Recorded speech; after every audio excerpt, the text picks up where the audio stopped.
Аримын түрүү зөвчтэй MBC News мэдээллийн хөтөлбөрийн 5 гарагийн дугаар эхэлж байна. Мэдээллийн товчонд анхаарал хандуулно.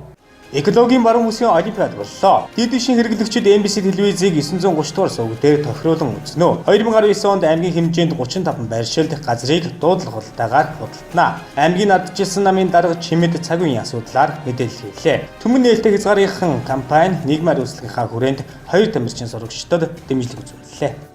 Эдгээр болон бусад мэдээллийн дэлгэрэнгүй анхаарал хандуулно. Мэдээ хэлж байна.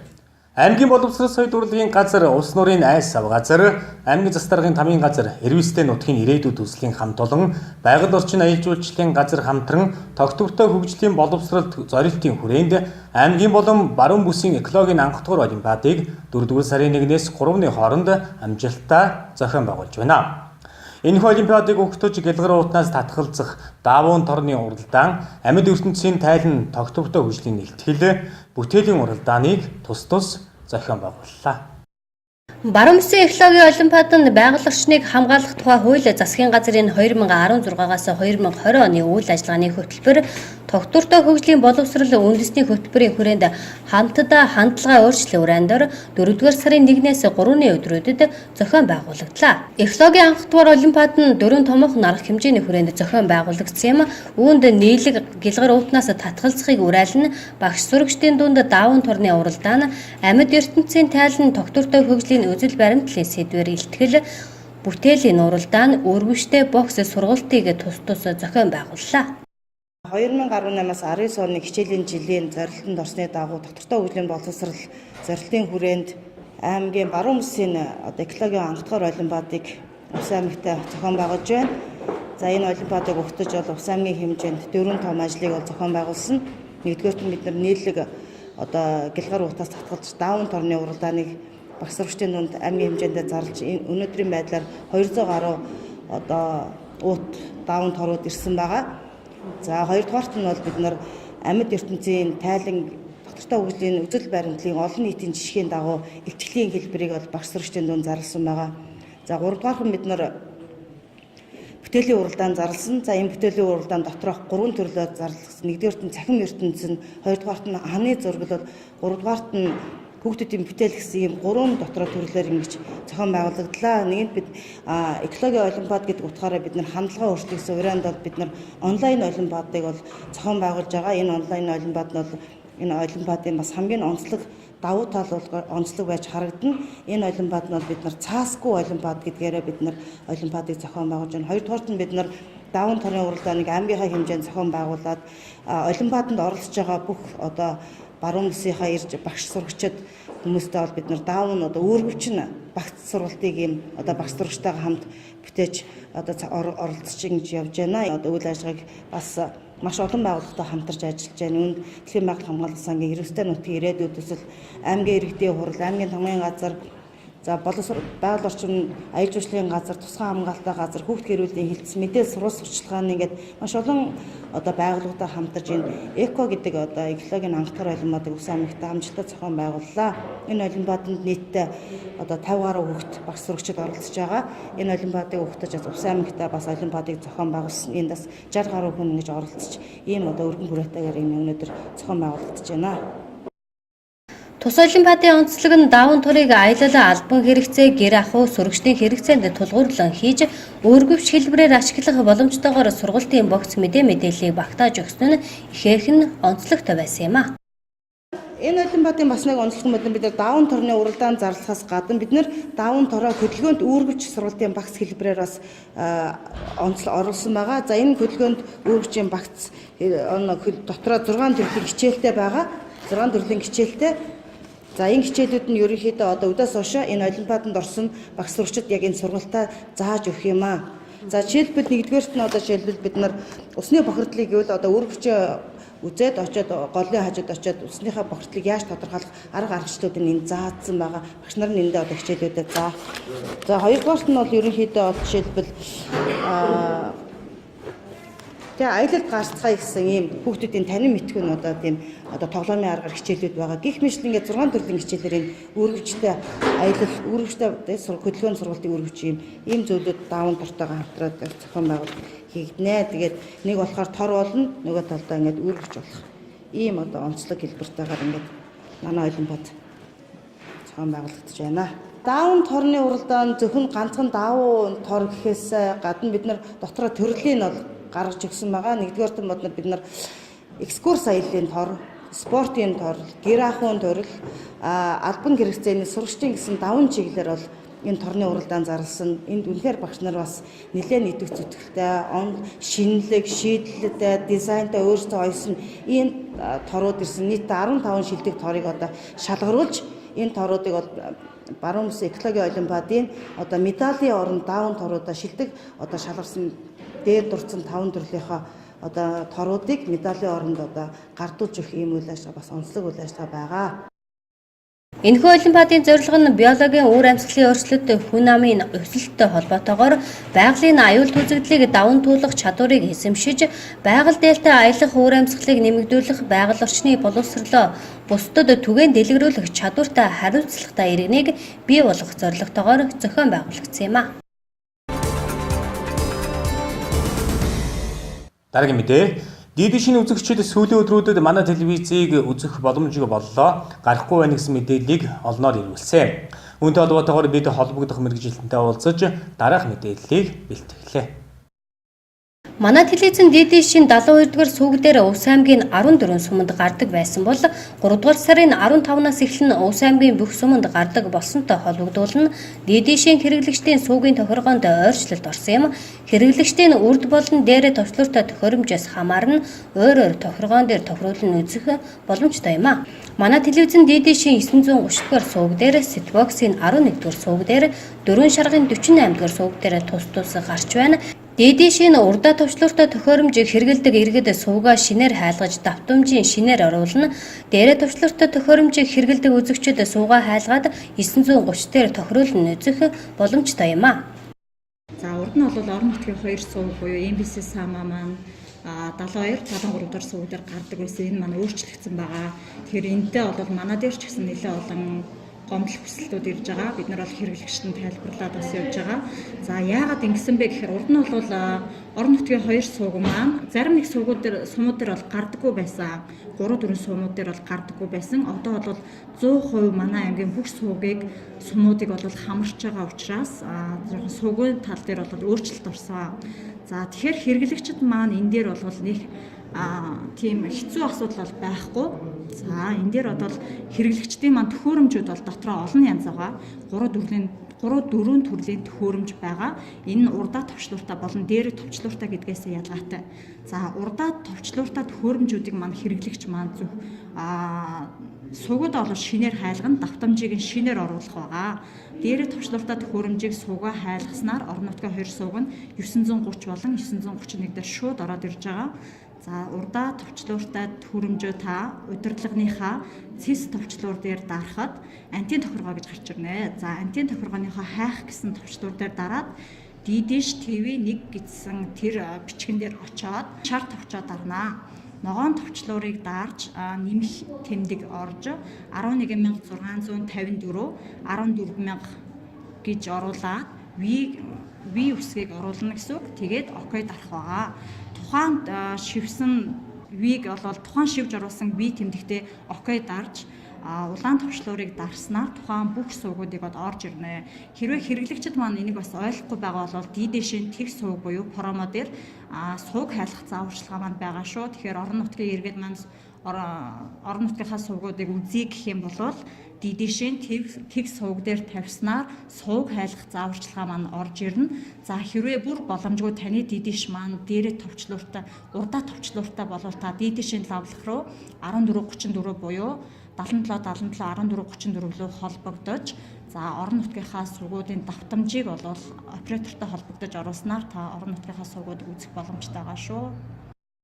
Дидишийн урдаа товчлууртай тохиромжийг хэрэгэлдэг үзэгчид удирдлагынхаа зэс товчлуур дээр дараад антин тохиргоо руу ороод хайх товчлуурыг сонгоод Didish TV 1 бичгэн дээр очоод ногоон товчлуурыг дарж нэмэх тэмдэг рүү орж 11654, 14000 гэж бичээд V-ийг бичиж огт төвчлөрийг сонгоно.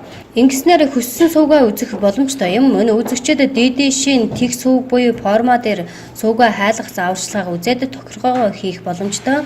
Аль эсвэл DD-шийн лавлах 1434 болон 77 77 14 34 дугаард холбогдож оператороос мэдээлэл авч орон нутгийн сувгаа сонгон үзэх боломжтой юм а.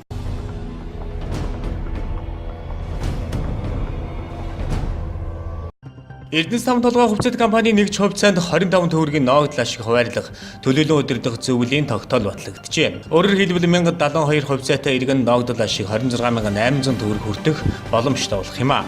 Өнгөрсөн оноос эхлэн Эрдэнэс таван толгойн хувьцааны ногдлол ашиг тараахаар болж буй талаар мэдээж эхэлсэн. Хамгийн сүүлд 3 дугаар сарын 7-ны өдөр ерөнхийлөгчийн тамийн газрын дарга инх болд Эрдэнэс таван толгой хувьцаат компани өнгөрсөн онд 800 орчим тэрбум төгрөгийн ашигт ажилласан. Төр үүний 85%-ыг төмөр зам барих төсөл зарцуулах тул иргэдч өөрт ногдлох ногдол ашиг авах ёстой. Тооцоо хийхэд 1072 ширхэг хувьцаатай иргэн 53000 төгрөг авах хэмээн мэдээж байсан юм а. Харин Улсын хурлын гишүүн Бямбацогтын тус компанийн талаар ерөнхий сайдад тавьсан асуулгын хариуд төлөөлөө өдөрдох зөвлөлийн хурлаар ногдол ашиг хуваарлах асуудлыг хэлэлцээд нэгж хувьцаанд 25 төгрөг хуваарлах тогтоол баталсан тухай дурдсан байна. Улсын хурлын гишүүн Бямбацогт ерөнхий сайдад 6 асуулга тавьсан бөгөөд хариултыг доорх зургаас харах боломжтой.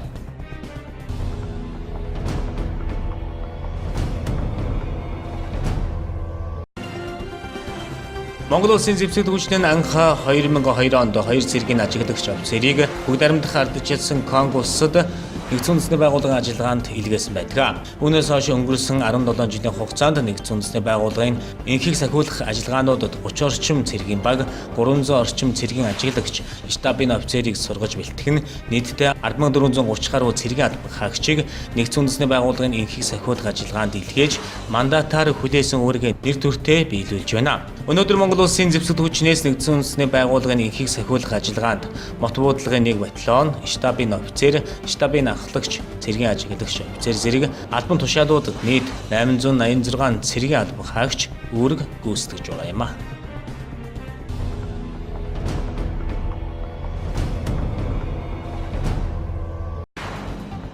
Монгол Улсын эмийн бүртгэл бүртгэдэггүй чанарын баталгаажуулалтгүй гарал үүсэл тодорхойгүй хугацаа дууссан хаана үйлдвэрлэгдэж хязээ орж ирсэн нь мэдэгдэхгүй эмийн хэрэгсэл биологийн идэвхтэй бүтээгдэхүүнийг олон нийтийн цахим сүлжээнээс болон иргэний гар дээрээс худалдан авахгүй байхыг нийслэлийн мэргэжлийн хяналтын газраас анхааруулж байна.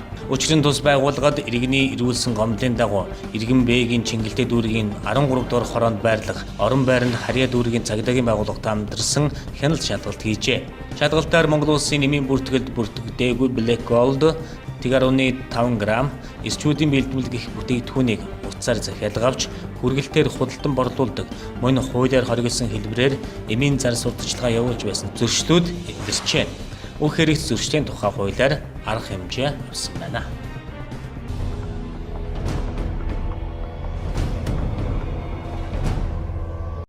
Дэлхийн хүн ам зүйн судалгааны байгууллагын 2018 онд хийсэн судалгаагаар манай улс 100 мянган хүн ам тутамд ногдох амиа хорлолтын үзүүлэлтээр 176 орноос 40-д жагсжээ.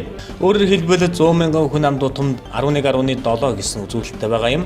Амиа хорлолтоор хамгийн өндөр үзүүлэлттэй оронд Шри-Ланк 100 мянган хүн амд 35.5, Өмнөд Солонгос 28.3, Япони 19.7 гэсэн үзүүлэлттэй байна. Манай улсаас сүүлийн 3 жилд амиа хорлолтын тоо тасралтгүй өсөж байгааг статистик тоо баримтаас харж болно. Улсын хэмжээнд сүүлийн 3 жилд 1061 хүн амиа хорлсон байна. Тодорхойлбол эрүүгийн хуулийн 14-р зүйл заасан хүний амийг хордох нөхцөл байдалд хүргэх гэмт хэрэг улсын хэмжээнд 2016 онд 278, 2017 онд 363, 2018 оны эхний 10 сарын байдлаар 420 бүртгэжээ. Улсын хэмжээнд амиа хорлсон тохиолдлын 40% нийслэлд 60% нь орон нутагт бүртгэгдэж, цаашид орон нутагт өсөх хандлагатай байгаа талаар цагдаагийн ерөнхий газрын мэдээлэлд дурдсан байна. 2016 онд 25-аас 29 насны залуус амиа хорлсон тохиолдол хамгийн олон, харин 2017 онд 30-аас 44 насных нь дунд энэ доо хамгийн их тохиолдож байсан бол өнгөрсөн онд энэ мэдээлэл өөрчлөгдөжээ.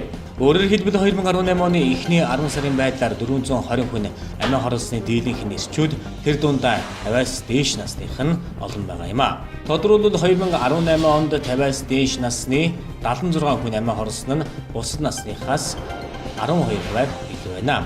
Амиа ордож буй иргэдийн дийлэн ихэнх гэр орон сууцсандаа 90% нь өөрийгөө боомлох аргаар үлдсэн бөгөөд шалтгаан нь нийтлэг гэр бүлийн таарамжгүй харилцаа, хэрүүл маргаан, стресс зэрэг хувь хүний сэтгэл санааны байдалтай холбогдсон байх нь элбэг байдгаажээ. Прокурорын байгууллагаас хийсэн суурь судалгаагаар амиа хороосон нөхцөл байдал, бүхэл төрөсөн шууд бүс нөлөөлөлт, сэтгэл санааны зовлон шандал, амьдралын бэрхшээл, сэтгэл зүйн хувьд мухардаж, амьдралын зориггүй болох сэтгэл тавгуудах, сухалдах шинж тэмдэг ажиглагдаж байгааг онцолсон байна. Мөн өсвөр насны хүүхдүүдийн хувьд эцэгийнхээ зүй бүс харьцаа, сургууль хүмүүжүүлэгчийн шудраг бүс харьцааны улмаас сэтгэл готролд орж амиа хорлох тохиолдлууд нэмэгдэж байгааг онцолсон байна.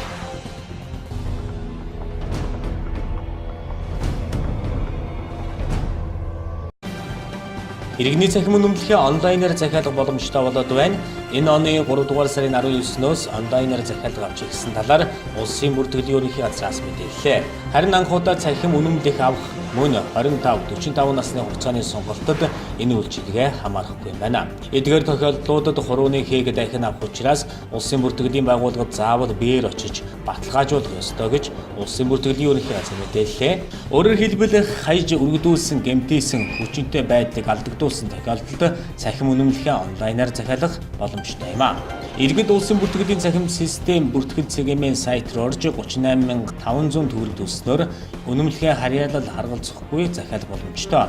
Цахим бүртгэлээр иргэний үнэмлэхээ нийслэл хотод өөргөөс захиалсан бол ажлын 3-5 хоногт, орон нутгийн сумаас захиалсан тохиолдолд ажлын 10 хоногт багтаж гарах юм а.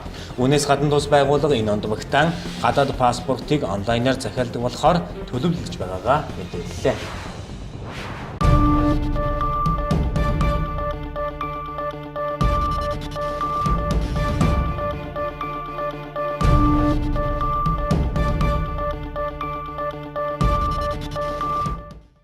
Дараагийн мэдээ.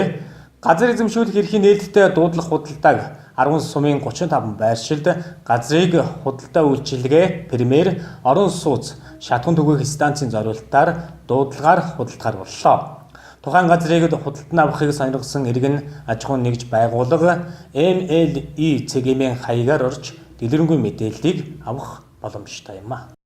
2019 онд аймаг хэмжээнд 10 суманд 35 байршлын газрыг дуудлах худалдаагаар худалдан, дуудлах худалдаа 4-р сарын 18-наас 30-ны хооронд цахим системээр зохион байгуулагдах тул иргэн аж ахуйн нэгж байгууллага дэлгэрэнгүй мэдээллийг MLE цэгийн буюу газрын биржийн цахим системд нэвтрэн тухайн худалдаалагдах газрын мэдээллийг авах боломжтой юм а. Энэ онд Улаан сумын хэмжээнд 11 байршлын газрыг дуудлах худалдаагаар худалдаална, Улаан сумын 5 дугаар багт 5 байршлын газрыг орон сууцны зориулалтаар, 6 дугаар багт 1 байршлын газрыг худалдаа үйлчилгээний зориулалтаар, 1 дугаар багт худалдаа үйлчилгээний зориулалт орон сууцны зориулалтаар газрыг худалдаалах юм. За газрын эзэмшүүлэх эрхийн нээлттэй дуудлага худалдааг 10 сумын 35 байршилд фермер, худалдаа үйлчилгээ, орон сууцны зориулалтаар одоо зарлаад байна. Дуудлага худалдаа маань цахимаар зохион байгуулагдана. За дэлгэрэнгүй мэдээллийг болохоор MLE цэгийн буюу одоо газрын биржийн цахим системээр ингээд бүрэн дэлгэрэнгүй мэдээлэл нь тавигдсан байгаа. За дуудлага худалдаа маань 4 сарын 18-наас 4 сарын 30-ны хооронд одоо зохион байгуулагдахаар одоо төлөвлөгөөтэй байгаа. За үүнээс Улаангум суманд 11 байршилд дуудлага худалдаа зарласан байгаа. За 5 дугаараа буюу Шинэ дулааны доотлол 5 байршилд орон сууцны зориулалтаар 6 дугаар их тээврийн орооны хадагт худалдаа үйлчилгээний зориулалтаар одоо 1000 м2, чандан буюу 1 дугаараа буюу чандванд худалдаа үйлчилгээ орон сууцны зориулалтаар 300 1600 м2-ыг ингээд зарлцсан байгаа. За дэлгэрэнгүй мэдээллийг маань болохоор MLE-ийг ингээд юм дээр орон Монгол Улсын хэмжээнд одоо дуудлага худалдаа төссөн шалгаруулалтаар зарлагч байгаа бүх газар маань сайт дээр байгаа.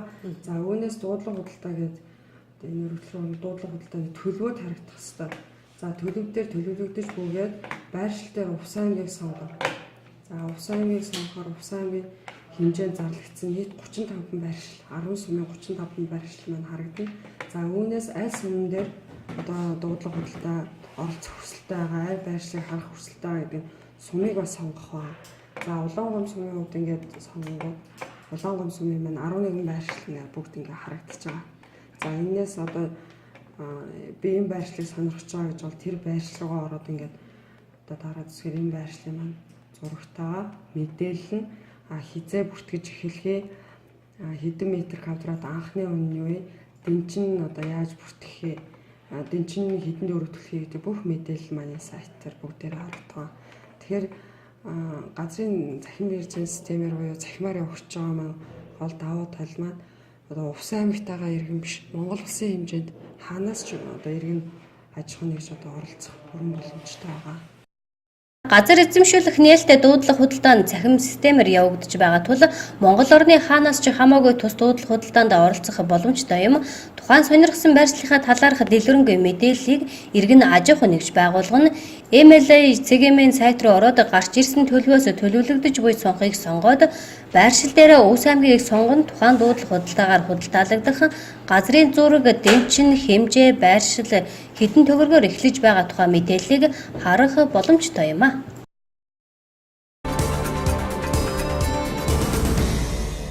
Дараагийн мэдээ Увс аймгийн ардчилсан намаас 4-р сарын 1-нд хэвтгэл хөдөлгөөнийг дэмжиж иргэдээс гарын үсэг цуглуулах арга хэмжээг зохион байгуулсан. Энэ үеэр ардчилсан намын дарга чимэд аймаг сумын удирдлагууд жижиг дунд үйлдвэрийг хөгжүүлэх сан болон сум хөгжүүлэх сангаас зээл авсан талаар мэдээлэл өгсөн. Энэ үеэр зарим нэг хүмүүсийн нэрсийг худалдаашаа мэдээлсэн гэдгээ илэрхийлж албан ёсоор өөрчлөлт хүслээ. Мөн түнчлэн Улаангом сумын засаг даргын тамийн газрын төсөл хөтөлбөр хариуцсан мэргэжилтэн сум хөгжүүлэх сангаас зээл авсан хүмүүсийн нэрсийг нууцлж байгаа талаар мэдгдсэн юм.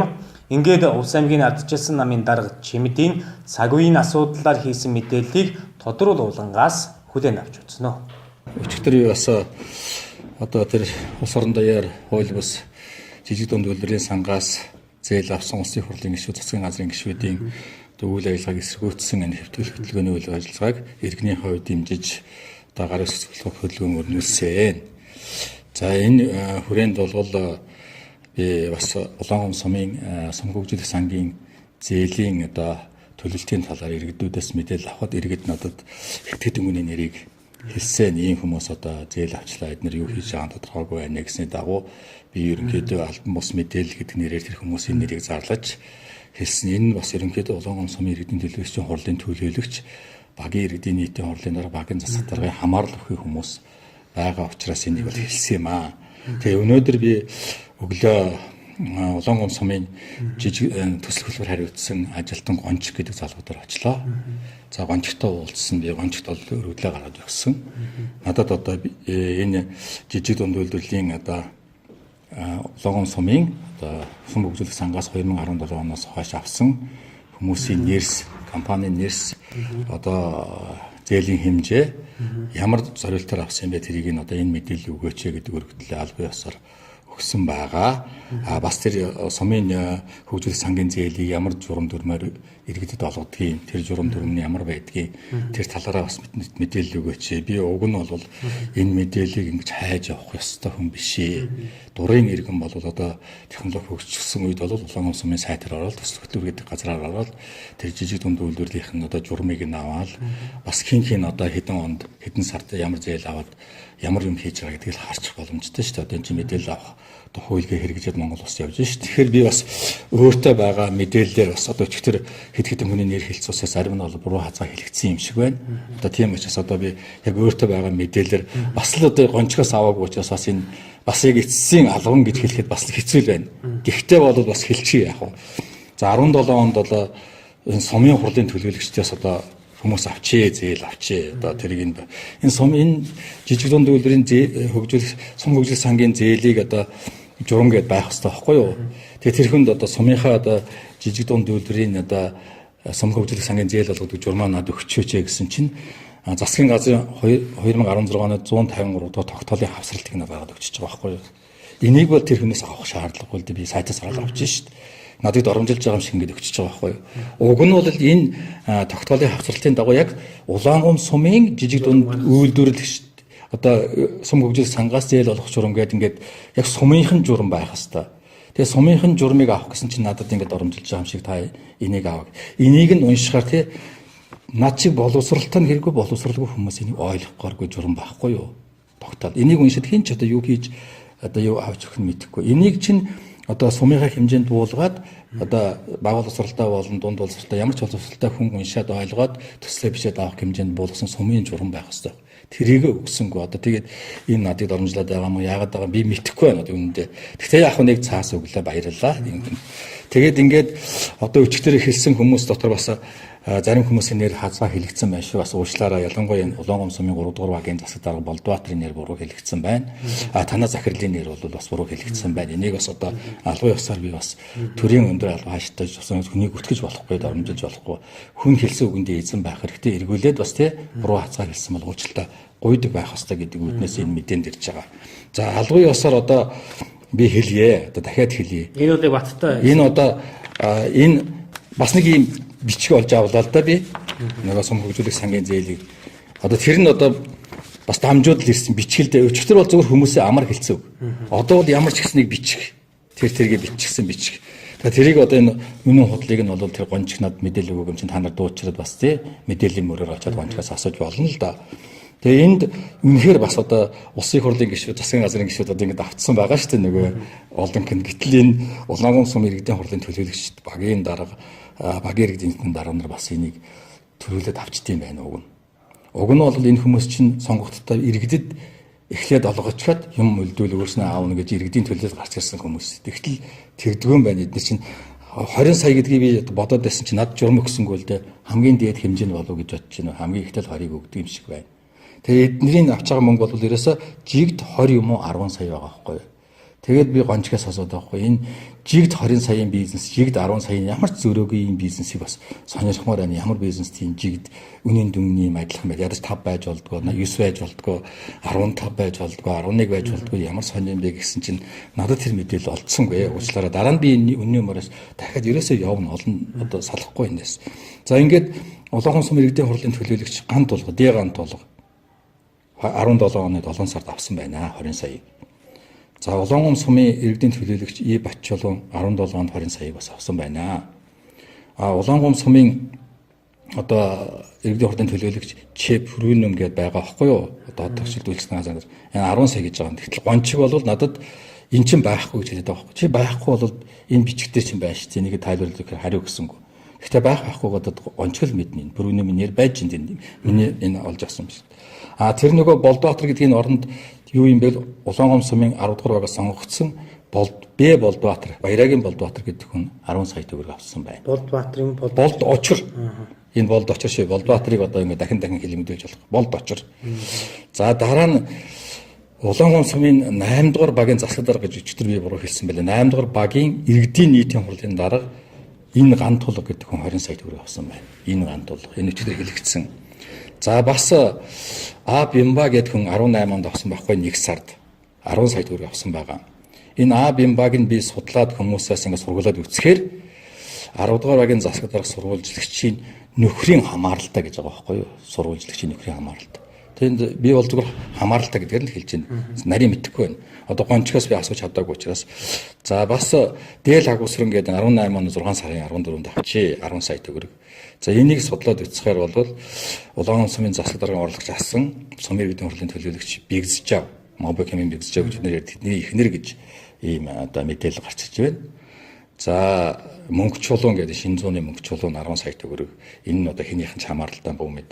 Ийм одоо том зээл авсан хүмүүс нь одоо 10-20-аар ингээд жиг зээл авсан хүмүүс нь ерөнхийдөө бол энэ сумын одоо хурлын төлөөлөгч багийн дарга иргэдийн нийтийн төлөв хамаарал бүхэл хүмүүс байна л. Энийг бид нэр цаашдаа судлах хэрэгтэй байна. Тэгээ би бол яг энэ хүмүүс яг ямар зорилтоор авсан юу хийх гэж байгаа гэдгийг мэдсэн бол бас ярмаар байна. Гэхдээ би сумын иргэдийн хурлын төлөөлөгч хүн багийн засаг дарга хүн түүний хамаатан хүн бизнес хийж болохгүй гэж хэлж байгаа юм биш шүү дээ. Энэ хүмүүс бол яг тийм бизнесээ хийгээд явж байгаа бол сайн хэрэг. Энэ нь ил тодл байх хэвээр. Ил тодл байлга гэж яриад байгаа. Түүнээс би бол энэ ганц толгой гутлаа яаж явж гутлаа идэн буруу гэж хэлэхгүй шүү дээ. Одоо жишээ нь би Бачулууныг сайн мэдэж байна. Өссөн гоосхны үйл ажиллагаа явуулдаг. Би очиж өсөнс асуулдаг. Энэ хүн бол энэ хэм хийгээл явж байгаа. Энийг буруу гэж байгаа юм шиг. Харин 20 сая төгрөгөөр юу аав нэгсэн тэрийг л хийх хэрэгтэй. Тэрийг. Тэгээ би энэ цаашдаа бол танахтай хамтраад ирнэ. Энэ одоо Улаангом сумын сум хөгжүүлэх сангаас зээл авсан энэ нөхдүүдийн нэг одоо үзэсгэлэн худалдаа одоо танилцуулга маягийн юм одоо өөрөө санаачилж хийдэм үү гэж бодож байна. Одоо дулаарч шүү дээ тэгвэсэн бүтээгдэхүүн үйлчлэгээр нэг эдэртэй хамтраад нэг аял хийлдэ ил тодл байцгаа ил. Цаашдаа болвол ер нь тэр гончигт би хэлэхэд одоо гончгийг өдөрт тэр сумын засаг дарга нь тэрийг дээр нь хинж байгаа аймгийн засаг дарга нь эднэрээ ил тод болгооч сайтан дээрээ л тавьчаач хэдэн сарын хэдэнд. Одоо миний ойлгож байгаагаар бол жижиг сум хөгжүүлэх сангийн зээл 11-аас 14 оны үед бол Улаан сумд 901 сая төгрөг одоо олгогдсон. Одоо энэ нь одоо 14 хоноос хойш одоо 19 он болж штэ. Чин зээлийн иргэн төлөлтөд күүм үү гэдэг юм байна штэ. Баг 3%, 2% гэхэд бас күү штэ ирж байна. Күүн ороод ирэх юм бол миний тооцоогоор нэг тэрбум гаруй төгрөг эргэлдэж явах хэвээр. Энэ тэрбум гаруй төгрөгөөс одоо сардаа бол хэдэн сая төгрөг орж ирдэг нь бол гонч бүр мэдж байгаа. Тийм бол иргэдээ хэлэх хэрэгтэй байхгүй юу? Манай иргэн төлөлтөөс сар бүхэн төдөн төгрөг олж ирдэг. Бид нэр энэ одоо сумынхаа журмын дагуу одоо төдөөс төдөн сарын хооронд одоо төслийнхээ өргөдлийг иргэдээс авнаа. Төдөөс төдний хооронд шалгаруулнаа. Гэт ингээд энэ журман дээр бүгдийн сайхан заагч гисэн байна л дээ. Сумын хурал нь одоо сумын засаг даргаар ахлуулсан ийм хийгээд ингээд энийг одоо мэрэгжлийн югаар хангуулад одоо ингээд болно. Эдийн оролцоотой одоо хүмүүсийг оролцуулаад ингээд хиннаа шалганаад өгнө гэсэн юм бас байна. Гэтэл тэр юм нь ерөөсөө байхгүй байгаа байхгүй. Бүр ингэж сумын иргэдэд хяналт таах байгаад шаардлагатай тохиолдолд мэрэгжлийн байгууллагын хөндлөн хяналтыг хийлгэж болно гэд ийм заалтууд байгаад байгаа юм л да. Гэтэл энэ одоо тогтоолч хэрэгжихгүй байна. Тогтоолын дагуу гарах журмуудаа ч надад өгсөнгүй шүү дээ. Надад өгөхгүй байгаа юм чинь жирийн иргэд өгч өгөхгүй байгаа нь би сайн мэдэхгүй байна. Тэгээд цаашдаа бол энэ ажлыг нь одоо танаас хэлвэстэй илтоод ер нь үнний мөрөөр гээд би цаашдаа явъя гэж бодож байгаа. Дахиад би нэг цаас болоод ирсэн. Одоо энэ одоо ямар сангаас нь өгдөг юм бөө мэд одоо тариа будаа хураасан хүмүүст одоо шатхууны дэмжлэг гэдэг өгдөг юм бас одоо тариал нэрхлийн самаас өгдөг юм ханаас өгдөг юм би бас мэдэхгүй байна. Одоо ингээл жишээлбэл одоо баруун тургун суманд гэхэд бол ингээд 89 одоо аж ахуй нэг жиргэн авсан байгаа байхгүй юу. Гэхдээ би нэг цаашаа явна. Яг энэ одоо тариа будаага тариад хитэн тон тариа удаа яг баруун тургунд машин талбайг хэмжээд яг энэ одоо хэдэн тонн тариа өнгөрсөн жил ургаж аваа. Энэ жил хэдийг тарих гэж нэг. Ер нь гих мэтлэнгээр ингээд бидний нүдэн дээр ил тод байх хэвээр асуудлууд одоо маш их байна. Тэгээ өнөөдөр бид нэг гарын үсэг цуглуулжсэн хар гэрээ бас харамсалтай буулгачлаа. Цагдаа нар ирээд бид нарыг жагсаал хийж гинэ та нар жагсаал хийж байгаа учраас энэ жагсаал цуглааны хууль зөрчиж гинэ гэдэг ингээд тургуул шийтгэл ингээд анхааруулга өгсөн учраас бид нэр жагсаал хийвгүй байж тургуулах боломжгүй учраас аргагүй ярих нь бид нар одоо энэ хар гэрээ бас буулгалаа. Ийм талын одоо дарамт юм шахалт бол байна.